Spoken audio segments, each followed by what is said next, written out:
മഴത്തോരു മുമ്പേടെ ഏവരും കാത്തിരിക്കുന്ന ത്രില്ലിംഗ് ആയിട്ടുള്ള ഒരു എപ്പിസോഡിലേക്ക് എല്ലാവർക്കും സ്വാഗതം. അങ്ങനെ നമ്മുടെ സ്റ്റാൻലി ജോസഫും ബാലചന്ദ്ര മേനോനും നേർക്കുനേർ നിൽക്കുകയാണ്. അവർ തമ്മിൽ നേർക്കുനേർ കണ്ടുമുട്ടിയിരിക്കുകയാണ്. ആ ഒരു സമയത്ത് സ്റ്റാൻലി ചോദിക്കുന്നുണ്ട്, നിങ്ങൾ ആരാണ്? ഇതിനു മുമ്പേ ഞാൻ നിങ്ങളെ കണ്ടിട്ടില്ലല്ലോ എന്നൊക്കെ ചോദിക്കുന്ന സമയത്ത്, എന്നെ നിങ്ങൾ കണ്ടിട്ടില്ലായിരിക്കാം, ഞാൻ കുറച്ച് ദൂരെ നിന്നാണ്, പാലായിൽ നിന്നാണ് വരുന്നത് എന്നൊക്കെ പറയുന്നുണ്ട്. അപ്പോൾ ആ സമയത്ത് സ്റ്റാൻലി ചോദിക്കുന്നുണ്ട്, ആഹാ, പാലായിൽ നിന്നോ? അത് റബ്ബർ തോട്ടങ്ങളുടെ നാടാണല്ലോ, നിങ്ങൾക്ക് റബ്ബർ തോട്ടമാണോ, അതിൻ്റെ ബിസിനസ്സാണോ, കൃഷിയാണോ എന്നൊക്കെ ചോദിക്കുന്ന സമയത്ത്, എനിക്ക് റബ്ബർ കൃഷിയൊന്നുമല്ല, ഞാൻ അവിടെ ഒരു ജ്വല്ലറിയിലെ ഉടമസ്ഥനാണ് എന്നൊക്കെ പറയുകയാണ്. അപ്പോൾ എന്തിനാ നിങ്ങൾ വന്നത്, എന്താണെങ്കിലും എനിത്തിങ് ഹെൽപ്പ് എന്നൊക്കെ ചോദിക്കുന്നുണ്ട്. അപ്പോൾ എനിക്ക് ഒരു ഹെൽപ്പും വേണ്ട, ഞാനൊരു പ്രധാനപ്പെട്ട സീരിയസ് ആയിട്ടുള്ള മാറ്റർ സംസാരിക്കാനാണ് വന്നിരിക്കുന്നത് എന്നൊക്കെ പറയുമ്പോൾ, എന്തായാലും പറഞ്ഞോളൂ, കേൾക്കാൻ ഞാൻ തയ്യാറാണ് എന്നൊക്കെ പറയുന്നുണ്ട്. അപ്പോൾ ആ സമയത്ത്, ആഗ്രയിൽ നിങ്ങൾ കണ്ടോൺമെൻറ് ചെയ്തിരുന്നോ എന്നൊക്കെ ചോദിക്കുമ്പം അതേ, ജോലി ചെയ്തിരുന്നു എന്ന് മറുപടി പറയുകയാണ്. അപ്പോൾ നിങ്ങൾക്ക് ഒരു ഗംഗാധര മേനോൻ എന്ന ആളെ പരിചയമുണ്ടോ എന്നൊക്കെ ചോദിക്കുമ്പോൾ ഒരു ഞെട്ടലോടുകൂടി അതേ, അറിയാം, അതൊന്നും മറക്കാൻ സാധിക്കില്ല എന്ന് സ്റ്റാൻലി മറുപടി പറയുകയാണ്. അപ്പോൾ ബാലചന്ദ്ര മേനോൻ ചോദിക്കുന്നുണ്ടായിരുന്നു, ആ ഗംഗാധര മേനോന് ഒരു പെങ്ങളുണ്ടായിരുന്നു, ആ പെങ്ങളും നിങ്ങളുമായിട്ട് പ്രണയത്തിലായിരുന്നല്ലോ എന്നൊക്കെ ചോദിക്കുമ്പോൾ, അതൊക്കെ എൻ്റെ പേഴ്സണൽ മാറ്ററാണ്, അതെന്തിനാണ് നിങ്ങൾ ചോദിക്കുന്നത്, നിങ്ങൾ അറിയുന്നത് എന്നൊക്കെ പറയുന്നുണ്ട്. അപ്പോൾ ആ സമയത്ത്, അത് അറിയേണ്ടതുള്ളത് കൊണ്ടും അതുമായിട്ട് എനിക്ക് ബന്ധം ഉള്ളത് കൊണ്ടാണല്ലോ പാലായിൽ നിന്ന് ഇത്രയും ദൂരം നിങ്ങളെ കണ്ടെത്തിയിട്ട് എനിക്ക് ഇങ്ങോട്ട് വരേണ്ടി വന്നത്. അപ്പോൾ തന്നെ നിങ്ങൾക്ക് ചിന്തിച്ചാൽ അറിയില്ലേ അത് ഇത്രയും ഗൗരവം ഏറിയതാണ് എന്നുള്ളത് എന്നൊക്കെ പറയുമ്പോൾ, പറഞ്ഞോളൂ, കേൾക്കാൻ ഞാൻ തയ്യാറാണ് എന്ന് സ്റ്റാൻലി പറയുകയാണ്. അപ്പോൾ ബാലചന്ദ്ര മേനോൻ പറയുന്നുണ്ട്, അവർക്കൊരു പെങ്ങളുണ്ടായിരുന്നു എന്ന് ഞാൻ പറഞ്ഞില്ലേ, ആ പെങ്ങളുടെ പേരെന്താണ് എന്ന് നിങ്ങൾക്ക് ഓർമ്മയുണ്ടോ എന്നൊക്കെ പറഞ്ഞിട്ട് വൈജയന്തി എന്ന് തുറന്നടിച്ച് പറയുകയാണ്.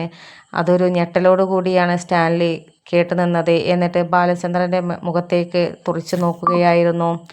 അങ്ങനെ എന്താണ് നിങ്ങൾക്ക് വേണ്ടത്, അവരും നിങ്ങളുമായിട്ട് എന്താണ് ബന്ധം എന്നൊക്കെ ചോദിക്കുമ്പോൾ, ബന്ധം ഉണ്ട്, അതുകൊണ്ടാണ് ഞാൻ നിങ്ങളെ കാണാൻ വന്നത്, അവരെ നിങ്ങളും തമ്മിൽ പ്രണയത്തിലായിരുന്നല്ലോ, അത് നിങ്ങൾക്ക് ഓർമ്മയുണ്ടോ എന്നൊക്കെ ചോദിക്കുമ്പോൾ, അതേ, ഓർമ്മയുണ്ട്, അതൊന്നും എനിക്ക് മറക്കാൻ പറ്റുന്നതല്ല, അവൾ എന്നെ ചതിക്കുകയായിരുന്നല്ലോ എന്നൊക്കെ പറയുന്നുണ്ട്. അപ്പോൾ ആ സമയത്ത്, അവൾ ചതിക്കുകയായിരുന്നു എന്നൊന്നും ഞാൻ പറയുന്നില്ല, പക്ഷേ നിങ്ങൾക്കും നിങ്ങളുടെ കുടുംബക്കാർക്കും അവളുടെ കുടുംബക്കാർക്കും ഇത് അറിയാവുന്നത് കൊണ്ട് തന്നെ നിങ്ങൾക്കിടയിൽ കിടന്ന് അവരായിരുന്നു കളിച്ചുകൊണ്ടിരുന്നത്. നിങ്ങൾ പിരിയുന്ന സമയത്ത് അവൾ പൂർണ്ണ ഗർഭിണിയും അവൾ പിന്നീട് ഒരു പെൺകുഞ്ഞിന് ജന്മം നൽകുകയും പിന്നീട് ആ പെൺകുഞ്ഞ് മരിച്ചു പോയെന്ന് എല്ലാവരും വിശ്വസിക്കുകയും ചെയ്തിരുന്നു. പക്ഷേ ആ പെൺകുഞ്ഞ് മരിച്ചിട്ടില്ലായിരുന്നു. അവൾ ആ കുഞ്ഞിന് ജന്മം നൽകി. അതിനുശേഷം ആ കുഞ്ഞിനെ നിങ്ങളുടെ കുടുംബക്കാരും അവരുടെ കുടുംബക്കാരും ഒക്കെ ചേർന്നിട്ട് ഓർഫനേജിൽ കൊണ്ട് തള്ളുകയായിരുന്നു. 23 വർഷം ആ കുഞ്ഞ് അനാഥയെപ്പോലെ ജീവിക്കുകയായിരുന്നു. ഇപ്പോൾ ആ കുഞ്ഞ് ജീവനോടെയുണ്ട്. അതുകൂടെ പറയാനാണ് നിങ്ങളുടെ അടുത്തേക്ക് ഞാൻ വന്നത് എന്നൊക്കെ പറയുകയാണ്. അപ്പോൾ ഇത് കേട്ടപ്പോൾ സ്റ്റാൻലി ഞെട്ടിത്തരിച്ച് തുറിച്ച് ബാലചന്ദ്രൻ്റെ മുഖത്തേക്ക് നോക്കിയിട്ട്, എന്ത്, ഒരു പെൺകുഞ്ഞ്, എൻ്റെ പെൺകുഞ്ഞ്, എനിക്ക് വൈജയന്തിൽ ഉണ്ടായ കുഞ്ഞ് ഇപ്പോഴും ജീവിച്ചിരിക്കുന്നുണ്ടെന്നോ, ഞാനിത് വിശ്വസിക്കില്ല, ഇതെന്തുകൊണ്ട് അവൾ എന്നെ അറിയിച്ചില്ല എന്നൊക്കെ പറയുമ്പോൾ, അത് നിങ്ങളുടെ കുടുംബങ്ങൾ തമ്മിൽ കളിച്ച ഒരു കളിയാണ്, അവൾ പോലും വിശ്വസിക്കുന്നത് നിങ്ങളെപ്പോലെ ആ കുഞ്ഞ് ജീവിച്ചിരിപ്പില്ല, നിങ്ങൾക്ക് അതും പോലും അറിയില്ലല്ലോ, അതാണ് അവളും വിശ്വസിച്ചിരുന്നത്, അവൾക്കും ഇപ്പോഴും അറിയില്ല എന്ന് പറയുകയാണ്. എന്നിട്ട് ആ പെൺകുഞ്ഞിനെക്കുറിച്ച് ഞാൻ പറഞ്ഞല്ലോ, അവളാണ് അലീന. നേരത്തെ ഞാൻ പറഞ്ഞിരുന്നില്ലേ നിങ്ങളോട്, നിങ്ങളെപ്പോലെ ഒരു നായസ്നേഹി എൻ്റെ വീട്ടിലുമുണ്ട്, അലീന എന്നാണ് അവളുടെ പേര് എന്ന് പറഞ്ഞില്ലേ, ആ കുഞ്ഞാണ് നിങ്ങളെപ്പോലെ നായയെ സ്നേഹിക്കുന്ന ഇഷ്ടപ്പെടുന്ന ആ പെൺകുട്ടി, നിങ്ങളുടെ മകൾ അലീന എന്ന് തുറന്നടിച്ച് പറയുകയാണ്. ഇത് കേട്ടപ്പോൾ വളരെയധികം ഞെട്ടിത്തരിച്ച് ഷോക്കായിട്ട് നിൽക്കുകയാണ്. തൻ്റെ കാലിനടിയിൽ നിന്നും മണ്ണ് ഒലിച്ചു പോകുന്നത് പോലുള്ള ഒരു ഫീലായിരുന്നു സ്റ്റാൻലിക്ക് ആ ഒരു സമയത്ത് ഉണ്ടായിരുന്നത്.